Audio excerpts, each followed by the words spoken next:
de nenhuma ordem. Ok. Eu ia começar perguntando o que o senhor pensa. Eu vou ler a questão porque eu acabei de formulá-la antes e eu, enfim. O senhor está lá no Ai, céu. desculpa, esqueci. É porque a academia aqui é muito hierárquica. Então, se algum dia eu falar Para você... quem acredita, está Hã? lá no céu para quem acredita que ele existe, né? Para mim, nem lá no céu está. No céu, olha, está a estrela, o sol. Ok. Tá. Eu vou te perguntar logo. Então, a primeira pergunta seria sobre a internacionalização e a função da democratização na universidade, né? Que a universidade, no caso, na administração do PT, principalmente, ela se viu como uma instituição que precisava representar ou trazer a justiça social. Isso é uma coisa que você fala em várias das suas intervenções, em virar uma instituição, um vetor de justiça social, e aí você usa essa expressão que é muito interessante e de uma forma muito crítica, que é essa da digestão moral da pobreza da política de cotas. E eu queria entender, primeiro lendo o seu livro A Crítica da Razão, a Razão Acadêmica, na verdade, no capítulo do Rampinelli, tem uma parte que ele fala até, e você também fala em outras intervenções, que a universidade não foi nem um processo de massificação em si, porque a universidade brasileira tem níveis muito baixos de acesso na comparação latino-americana, se a gente pensa na Universidade Nacional do México, por exemplo, na Autônoma. E por causa do vestibular. Então, eu queria saber quais são os efeitos da massificação da educação universitária brasileira do jeito que ela aconteceu, ou seja, pelo ProUni, pela política de cotas, enfim, pelas políticas públicas do PT, e o que elas significam para o projeto de revolução brasileira que o senhor apresenta. Bueno, são várias coisas, você está colocando várias coisas juntas, né? E, de fato, elas não estão separadas. Mas vamos lá por partes. O Brasil é um país dependente e periférico. Esse reconhecimento apenas está entrando na sociologia, na ciência política e na economia. A condição, quer dizer, o fato de ser um país dependente e periférico, isso muda tudo, completamente. Compare a situação da Suíça com a brasileira. É um abismo, são dois planetas. Ainda que eu na Suíça só fiquei no aeroporto, mas já dava para ver do aeroporto mesmo. Comparar a situação europeia em geral com a periferia asiática, com a periferia africana, com a periferia latino-americana. Então, o mundo, ele é um mundo capitalista. E nós somos um país periférico, dependente. Isso não quer dizer que a gente não crie uma imensa riqueza. O Brasil cria uma imensa riqueza. É por isso que toda a periferia, a latino-americana, eu me ocupo dela, ela é absolutamente indispensável para o sistema. O sistema não vive sem ela. É claro que aí entram outras questões. Qual é o motor do sistema? Bom, o motor do sistema é o trabalho e a produtividade do trabalho em escala global, na qual está incluído os países latino-americanos. Então, nesse contexto, tudo que a gente pensa aqui tem que ser pensado dentro do sistema. E aí, o que ocorreu no Brasil foi que a esquerda brasileira, em geral, o que se chamou esquerda, né? Eu estou falando aqui historicamente, o que se chamou esquerda, cuja debacle final é precisamente o PT e Lula. Isso é a debacle final, isso é o epílogo. E é o epílogo de maneira irrecuperável. O petismo, ele tem um extraordinário componente católico e, portanto, religioso. O fenômeno religioso, ele não é exclusivo da direita. Não importa se é Silas Malafaia ou Frei Beto. É a mesma coisa. É o fenômeno religioso. Não importa se é Marcelo Crivella ou Leonardo Boff. Eu sei que isso ofende profundamente os cristãos da teologia da libertação, mas é o fenômeno religioso. E no Brasil, esse fenômeno, não importa qualquer que seja, se for Alá ou as religiões afro. Isso é um fenômeno religioso. E o fenômeno religioso não ajuda. Veja, não quer dizer que eu não trabalho com ele. Eu quero dizer que ele não ajuda para o fim da alienação. Essa que é a questão. Bom, o Marx já fez uma crítica devastadora à religião. Não é? Então, na crítica ao direito de Hegel, a filosofia de direito de Hegel, está tudo lá. Marx já liquidou o assunto já há muito tempo. Mas aqui no Brasil, Silva Mello já escreveu 2 tomos, né? Religião, prós e contras. Ele era médico, ele trabalhava com a morte o tempo inteiro. Então, aqui no Brasil, esse componente católico, ele foi cada vez mais avançando na direção de uma expressão horrorosa, que é inclusão social. Essa inclusão social tem uma certa autoridade moral, porque precisamente o que caracteriza os países dependentes e periféricos na América Latina é uma sociedade que corresponde a uma taça de champanhe, né?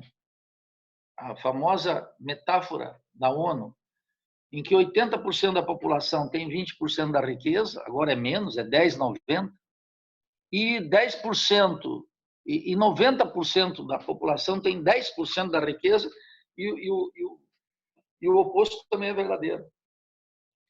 De tal maneira que o tema da inclusão social, ele entrou como uma resignação. Ele entrou dando adeus à revolução. A ideia de que nós poderíamos incluir aqui o chamado excluído é uma ideia em si mesma absurda, porque aqui todos estão incluídos. E tem aquele que está incluído na condição de proprietário, os burgueses. E tem aquele que está aqui colocado na condição de excluído, que são os proletários. Então, essa linguagem moralista, ela foi derretendo a força dos conceitos, em especial dirigido contra o marxismo, não tenho a menor dúvida, porque eles não estão atacando nem Kant, nem Max Weber, nem Durkheim. É contra a revolução. Então, era nefasto em si mesmo, a gente tem que entender isso. Eu poderia aqui fazer uma digressão de como é que isso começou a ocorrer dentro da igreja, mas eu quero me poupar desse capítulo, porque não tem mais relevância alguma para o que a gente está discutindo. Então, esses milhões que estão fora, eles, fora, entre aspas, né? Fora para o discurso, eu estou falando aqui do discurso de natureza religiosa, e mais concretamente católico, que se bifurcou. No lado do pentecostalismo, começou a teologia da prosperidade, empreendedorismo, etc. E no lado do catolicismo residual, não é? Mesmo com o Bergoglio, agora lá no Vaticano, se reafirmou essa ideia do oprimido, do explorado. E essa teologia foi tão, cada vez mais decadente, que depois o Leonardo Boff, como expressão talvez teológica mais importante no Brasil, não na América Latina, mas no Brasil, já começou aí para questões ambientais e agora está completamente perdido, não tem o que dizer. É uma teologia frouxa, que não toca no nervo. Frouxa em relação a lá atrás, percebe? A lá atrás, quando começou com Gustavo Gutierrez, e inclusive anterior a eles. Portanto, tudo isso aí, isso caiu em governos petistas, isso veio sob a forma de uma inclusão social. E veja que absurdo. Foi precisamente o Renato Giannini Ribeiro, num livro cujo subtítulo é Fellini não vê filmes, ele disse, olha, a universidade tem que ser uma peça de justiça social. Moralmente está justificado, porque isso teria que ser toda instituição. Mas se nós falamos que toda instituição tem que trabalhar contra a injustiça social, a primeira coisa é começar a perguntar qual é a origem da injustiça social. E nós já sabemos, é o sistema capitalista. Então, tem que lutar contra o sistema capitalista, mas as instituições são todas elas burguesas. De tal maneira que esse é um quiprocó que não tem nunca saída. Mas tem um efeito prático imediato. Fica todo mundo resignado e abandona a ideia de revolução. a ideia é encontrar nesse vale de lágrimas uma saída. Qual saída? Moralmente aceitável. Então, o moralmente aceitável aqui combinou com outro componente, que é a dependência. Ela não exclui o tema do colonialismo e do neocolonialismo. E aqui, na América Latina, é muito concreto, algo que vocês vivem na Europa também, que é o agringalhamento da vida europeia, né? Na Suíça, na Alemanha. Quer dizer, a Europa não tem um projeto cultural próprio, assim como não conseguiu se livrar da OTAN, então ela é subsidiária dos Estados Unidos. Na América Latina, Erasto, isso é muito forte. E o colonialismo aqui adquire uma concretude mais dramática aqui na Europa, porque aqui as fundações lá nos Estados Unidos, as ONGs, etc., elas influenciam decididamente aqui nos chamados movimentos populares. E elas fizeram um mega sistema de cooptação de lideranças populares, ambientais, no movimento negro, no movimento de mulheres. Elas turbinaram esses movimentos, com precisamente a ideia de que nós teríamos que ter aqui um sistema de ações afirmativas, em que as cotas negras, sociais, mulheres, etc., são uma derivação. É daí que começou isso. Agora, isso choca precisamente com a experiência latino-americana, Liz, e não somente a mexicana. A mexicana, a Argentina. A Argentina tem uma história extraordinária. Eu vou falar dos países que eu vivi. Então, na Venezuela, na Argentina, no México, e os países que visitei muito, como o Uruguai, e que conheço, estudo isso. Então, qual é o tema? O tema que nós aqui, ao contrário dessa experiência nefasta dos sistemas de ações afirmativas, from United States, nós temos aqui uma tradição que é infinitamente melhor, que é a experiência da Universidade Nacional Autônoma do México e a Universidade de Buenos Aires, para dar dois exemplos, com a reforma de Córdoba, 1918, que são universidades de massa, que nunca entrou uma conversa como essa de ações afirmativas, que segue sendo para mim um horror. Veja, e eu já coloco aqui muito claramente, e tem uns abobados que já Nildo, escuta, eu não entro nessa da meritocracia, não me venham com essa conversa. A meritocracia é uma ideologia de justificação da ordem burguesa. Ponto. Está aí, já está dado. Agora, sou crítico porque eu quero uma universidade em massa. Não essa que tem nos Estados Unidos, com sistema de crédito pago, etc. e tal, ou na Europa, e dependendo dos países, ou no sistema europeu, porque na Europa é um sistema europeu. Não. Eu quero a experiência latino-americana nossa. E a nossa pré-64. Em 64, todo mundo entrava na universidade. Aí a ditadura começou a cortar, fazer austeridade e começou a ter o excedente. A UNE começou a lutar contra o excedente. Mas esse movimento estudantil que está aí partidarizado, de quinta, ele não tem duas moléculas de história na cabeça. Eu me indigno. E qualquer coisinha que vem de fora, uma modinha dos Estados Unidos, uma modinha da Alemanha, uma modinha da Bélgica, o colonizado aqui já aceita. E ele já sai pregando no bairro dele a novidade. Entendeu? Ele já sai pegando a boa nova, como se fosse um discípulo desses padrecos horrorosos que estão aí, protestantes ou católicos. Não me interessa nenhum deles. Eu fico indignado, porque é uma juventude que precisa colocar sua imaginação, seu compromisso a serviço da Revolução Brasileira, e não a serviço dessas pequenas causinhas de quinta categoria. Então, nós temos uma experiência latino-americana. Acaso a Argentina, acaso o México, acaso a Venezuela, são países capitalistas centrais. Como é que eles colocam todo mundo na universidade? Me expliquem. Como é que os alunos aqui, vocês, nunca pararam para pensar como é que é na Argentina, como é que é no México? Sabe o que todo mundo fez? Como é que é nos Estados Unidos? E como isso veio de um invólucro moral que nós temos que salvar? Nós temos que fazer a caridade católica, que não é nem cristã, porque um bom cristão ele desce o cacete na caridade católica. Porque a igreja é uma organização horrorosa, né? Vamos colocar claro. Tão horrorosa quanto outros. Aí, o Papa Bergoglio está se atracando lá no Vaticano contra uma bandidagem total, no banco, nos padres, etc. Então, Lina, eu não quero me desviar aqui do assunto concreto. O sistema de cotas, ele é, nesse sentido, um horror, ele é uma regressão, mas aqui ele entrou com carta de cidadania, digamos assim, nós vamos salvar o pobre. É o sentimento cristão básico, católico, de quinta. Mas ele faz isso evitando a revolução social. E ele fez isso validando as políticas do Lula, e da Dilma e do PT, que são as políticas da Igreja Católica. Mas isso era só a primeira parte. A outra parte suculenta dos governos do PT era criar esse monopólio como a Croton, entendeu? Como a Estácio de Sá, como a Cândido Mendes. Os números, esses idiotas que ficam defendendo esses governos, eles não param nem para ler os números. Nós chegamos ao cúmulo, de último dado que eu tenho, o governo destinou 24 ou 26 bilhões de reais para o sistema FIES, quando o orçamento total das federais e dos institutos era 54. Quer dizer, ele deu a metade para a acumulação privada. E aí ele fica fazendo, sabe o quê? Não, mas a gente atendeu os pobres aqui, a gente atendeu os negros aqui, em escalinha pequena. E o grande jantar, os grandes. Isso é uma vergonha. Mas isso era uma aliança, porque aí esses setores, não é? Esses setores apoiavam o governo, setores empresariais, que apoiam o governo até a hora que o governo existe. Depois, no outro dia, eles vão lá e já... É assim que é.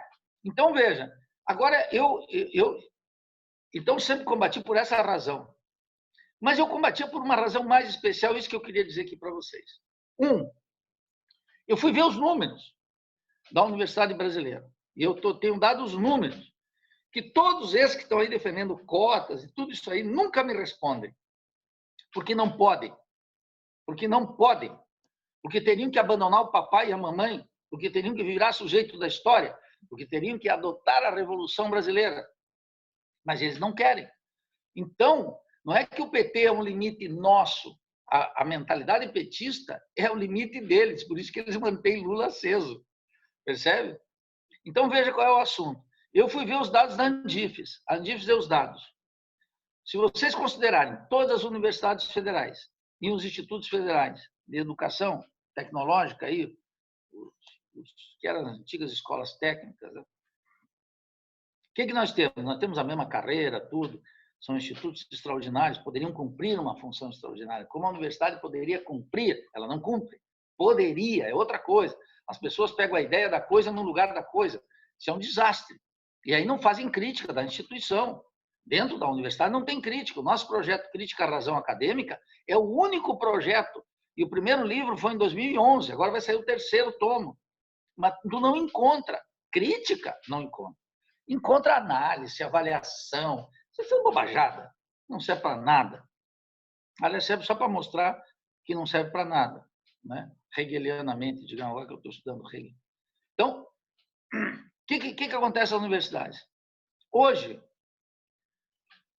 50,2% da população estudantil que está nos institutos federais e nas universidades são negros e pardos, que é a determinação do IBGE. Segundo a determinação do IBGE, 60,2% da nossa população é negra e parda.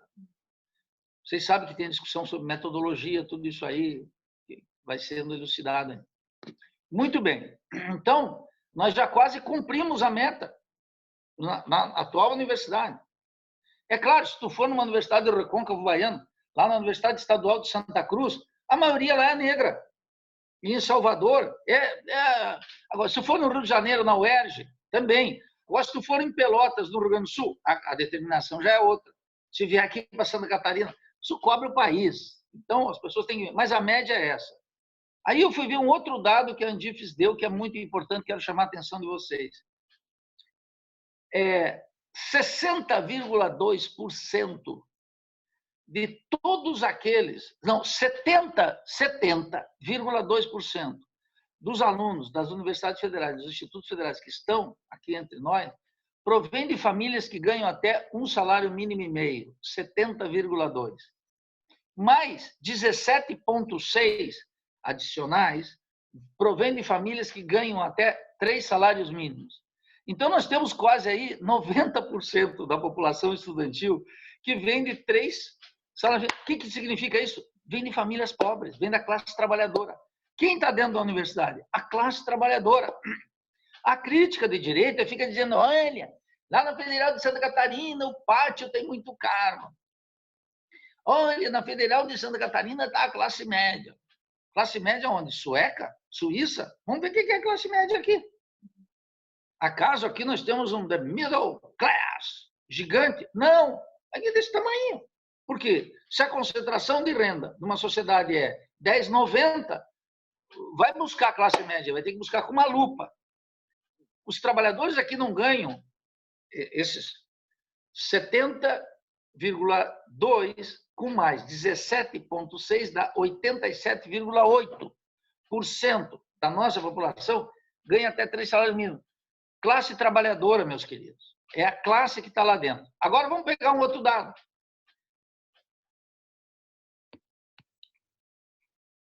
Alô?